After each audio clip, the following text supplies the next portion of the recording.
In this video, I want to talk about the idea of group decision making or team decision making. We'll do future videos on different types of decision making that groups and teams can make. I want to talk about it from a larger perspective, and that is, why would we even discuss ways to make decisions as a team or a group? Let me share a couple of examples of things that you've probably experienced, I have, we hear a lot about.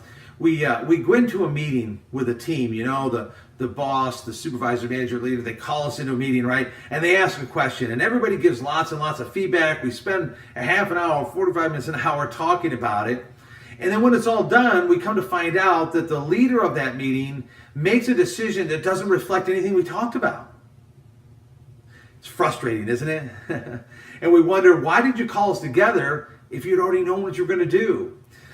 The other thing is, sometimes we're caught in the hallway. We're walking through the building and someone grabs and says, hey, quickly, 30 seconds, what's your thought on this? And you share the 30-second version. Come to find out the next day they make some major decision and they say, oh, by the way, I talked to all these people and got their input on it. And you're like, hold on.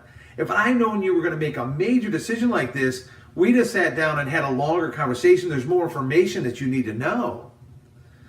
So the idea of group decision making is, can we get everybody on the same page before we even make a decision? How are we going to make decisions? Who's going to be involved in making those decisions? What kind of and how much input do you want or not want? What's going to be helpful? How much should I be invested? Ultimately, what happens is a lot of times we don't talk about that, so we end up alienating people or suggesting and communicating that their input is not valuable or valued. So in future videos, we're going to talk about 5 different ways that we can make group decisions. The first step, though, is to come to a place that we believe is important for us to understand the significance of even knowing how to make group decisions, so we don't fall into some of these pits we were talking about and create a lot of difficulties for us.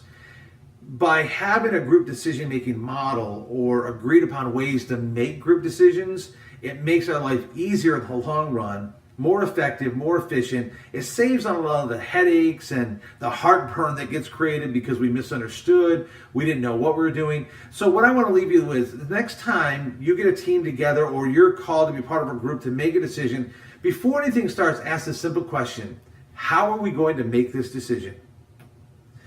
Most likely you have a lot of blank stares. Be like, what do you mean? Future videos will give you 5 different ways we make group decisions, but let's start by asking, how are we going to make this decision?